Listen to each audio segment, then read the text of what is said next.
It's my honor to invite up one of Havurah's co-presidents, David Kertzner.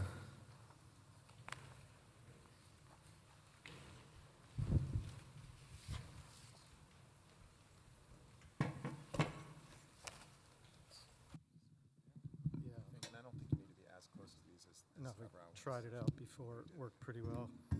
I want one of those headsets, though, next year.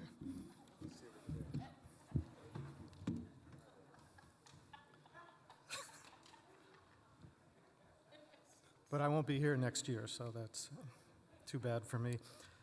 Shalom Aleichem. Welcome, everyone. And for those of you connecting on YouTube, we don't exactly see you, but we know you're there. And thank you, Rabbi Benjamin, for sharing your explorations in such, I think, an accessible way for all of us.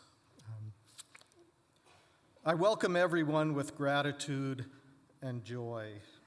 Tonight, glad to focus on the beauty and the strength of our community and reflect on our past year and express desperately needed hope for all people everywhere in the new year.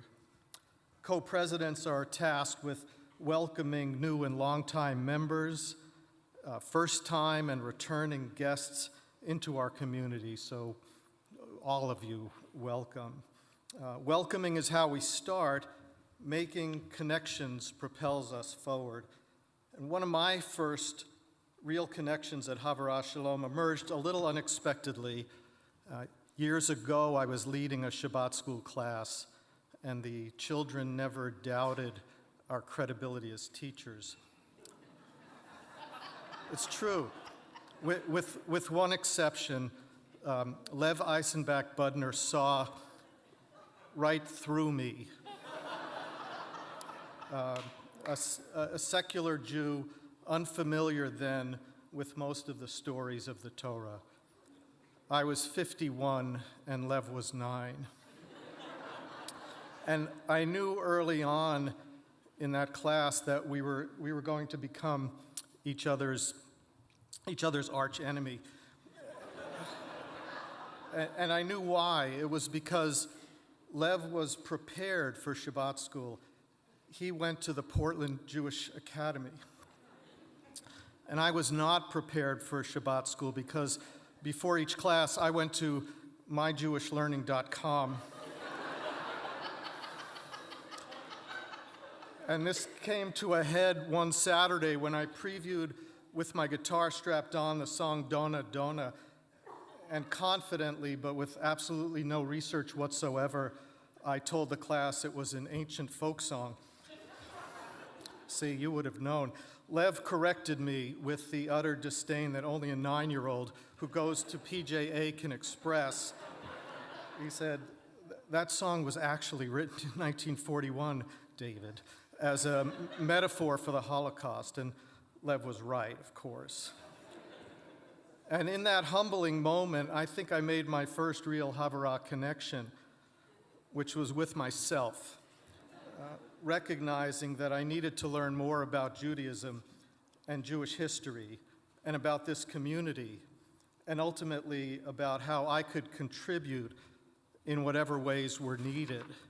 One day we invited Mimi Epstein into our class to share the history of our community, and I started to understand how much so many people have given or have sacrificed to build this community. And for those of you who have been here from the beginning, I just express gratitude. The I in my story might easily be any of you in your story. Jumping to today, you participate in wonderful Elul classes this past month, reflecting that we are a community of learners and teachers, and you make connections.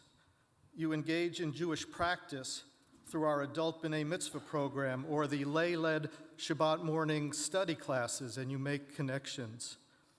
You are a teenager helping make blankets for the homeless, and you make connections. And many of you, 110 members of our community, in fact, joined a gathering circle a few weeks ago, listening respectfully and thoughtfully as we shared sometimes painful perspectives trying to figure out how to commemorate October 7th. And even in disagreement, people made connections. I am describing the woven fabric that is Havurah Shalom. Think about the thousands of connections we make here, a system of roots holding us together so that through our struggle, we grow. We struggle because we bring the real world into our community, and we take our community into the world to work for peace where there is war, to bring comfort where there is poverty, to bring faith and hope where there is desperation. And always we celebrate together the joy of the new year. So as I conclude, I am obligated and willing to note that to keep our vital work alive, we need engagement in many forms, to expand our facilities and our office space and to support our hardworking staff. These are the goals of the Wings of a Dove Capital campaign, which you can learn more about on the inside cover of the supplement. But more immediately, look around you and recognize the time and the care it takes to put our high holidays together. This is the largest community event of the year, one that is ever more welcoming and inclusive. And recognize that we need lots of help to make this happen, lots of giving.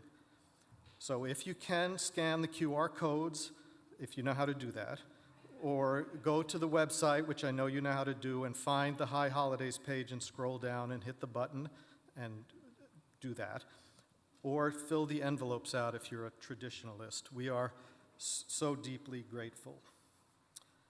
And I kept thinking that I wanted to conclude with something maybe deep and profound, and I don't know that I really have that in this moment, but I do know that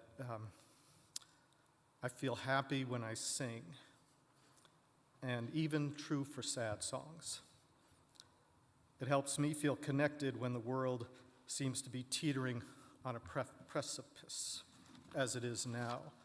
So for the voices we will no longer hear, and with a grateful nod to my now grown-up friend, Lev, you can help me if you wish with a chorus, or just listen if you wish and feel the connection, and I'll try to do this. How the winds are laughing, they laugh with all their might. Laugh and laugh the whole day through, and half a summer's night. Dona, dona, dona, dona, dona, dona. Dona, dona, dona, do. Dona, dona, dona, dona. Dona, dona, dona, do. I have to say that was far more beautiful than I even had imagined it might be. We are so fortunate to live with order, however fragile. I encourage you to become part of any good community. Share of yourself. Make connections. You are likely to get back so much more than you give. Shana Tova.